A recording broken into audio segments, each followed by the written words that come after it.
Hello all, and thank you for watching this recording of the presentation I gave as part of the CFPR seminars. Also, a special thank you to Damien for organizing them and for collating all these recordings. In my talk, I would like to take you on an alchemical journey into the visualization of the invisible and into my work as an alchemical jeweler. I'm still not entirely clear why I turned out the way I turned out, an alchemical jeweler, but to contextualize the journey, perhaps I should start at the beginning and explain that I grew up in a kitchen. Tools to measure, stir, sieve, cut, and heat were introduced to me as soon as I was able to walk and talk.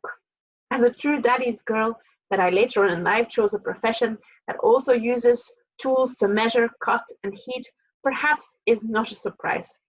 And perhaps then this also clarifies why I ended up messing with the recipes as an alchemist within my field. Or why my sense of smell is never quite something I can ignore. I can still hear my father, a chef, shout from another room, "Sofie, I smell the soup is ready. Do you not smell that?"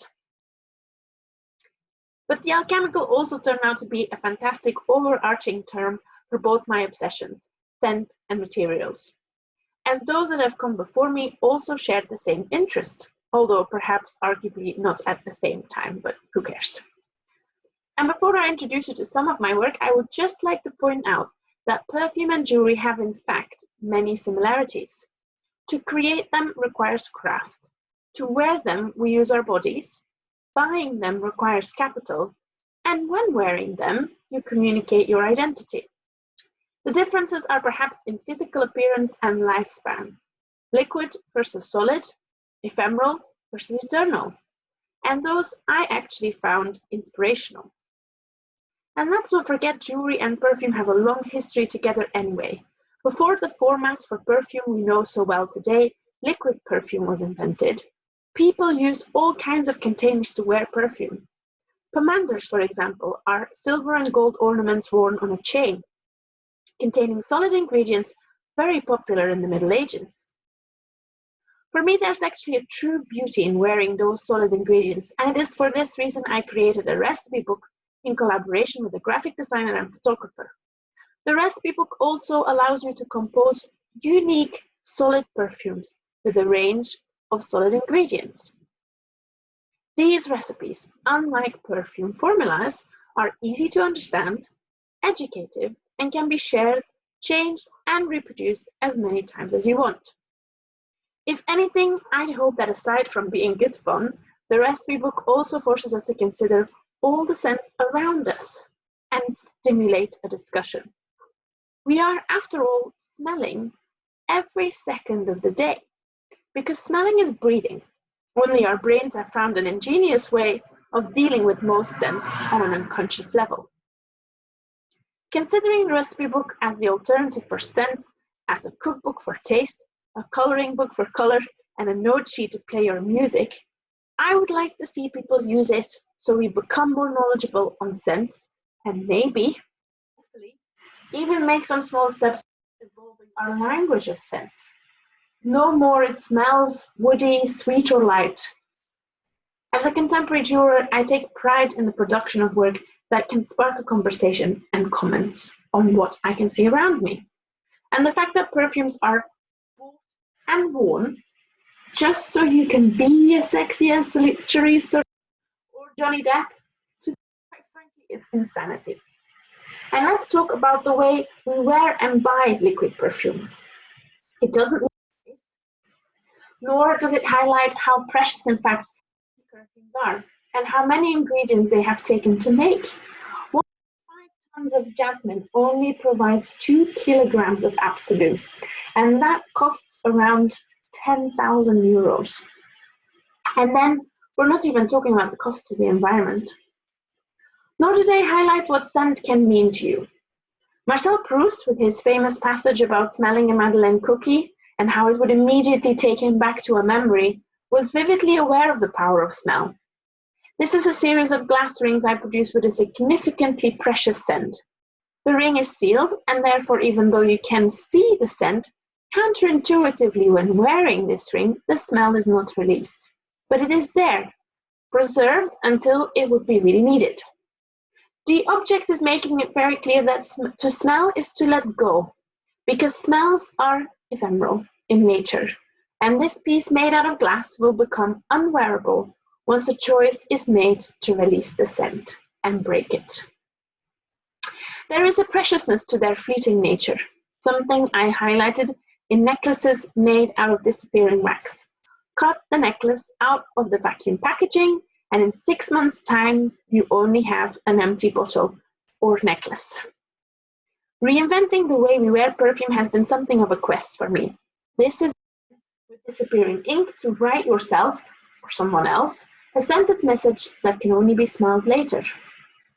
And sentence bottles that leave a short, meaningful sentence on the skin before the perfume is absorbed by pieces I produce to challenge the norm.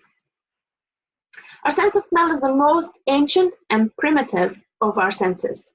And whilst vision is considered to be our most important sense, when it comes down to and invoking an emotional response, scent is a more powerful trigger. As scientists say, 75% of the emotions we generate on a daily basis are affected by smell. Smell signals have a direct access to the emotional centers of the brain, and therefore the emotional shading of our lives is influenced by all the smells around us. And then we haven't even talked about the importance of our own body scent, which is proven to be instrumental in feeling grounded, present, and safe. Is it even such a good idea to cover it up? These nose brooches were therefore my homage to the nose. Wear them on your clothes, discuss smells, and be aware that your body odor is telling those around you much more than you will ever know. Should you ever be unfortunate enough to lose your sense of smell, you'll quickly realize that everything around us feels flat, distant, and big, like watching your life as a movie. A really nice book by Molly Birnbaum, Seasoned to Taste, describes her life after losing her sense of smell in an accident. The communication that takes place via smells emanating from everything around us is not only a very important factor in our judgment of people, places, and objects, it also enables us to connect with them. However unconscious, the scent of home is scientifically proven to relax you, make you feel more confident and better protected when you smell it. This is why kids carry around the teddy bear, apparently. So if there would be an acceptable way for you as an adult to carry the scent of home around with you, would you? But as I mentioned, I'm not only an alchemist with scents. Materials and jewelry in general are also an inspiration. I'll show you a couple of pieces I made that diverge from the smell subject. With the necklace ruler, I have remade the tailor's measure for jewelers to measure necklace lengths, for which we have all kinds of names, choker, matinee, etc. In homage to the label, I questioned the framing of jewelry in galleries and made gold magnets and gold labels to wear, as well as the piece or instead of a piece. In my post of the gold price, I aim to visualize the invisible concept of the value of gold throughout time. Each ring represents the amount of gold you could buy for the same amount of money, averages of those years. And in my collaboration with Jodie Melbourne, a PhD student at the time, in the effects of gold nanoparticles in the lungs, we produced a new material, a transparent resin with gold nanoparticles of identical size produced in the lab, the Alchemical Dream. The optical effects, once we actually were successful in curing the resin, changed according to the size of the particles and the light source the objects were seen in. In the future, this could mean we will have ultimate control over these biochrome effects by tweaking the gold particles. Standing on the shoulders of giants, I am proud that I am also building on what Roman alchemists achieved centuries later. And it is these scientific processes that I'd like to continue exploring in my own alchemical way, until they drive me crazy. I want to thank you very much for watching this recording. I hope you've enjoyed.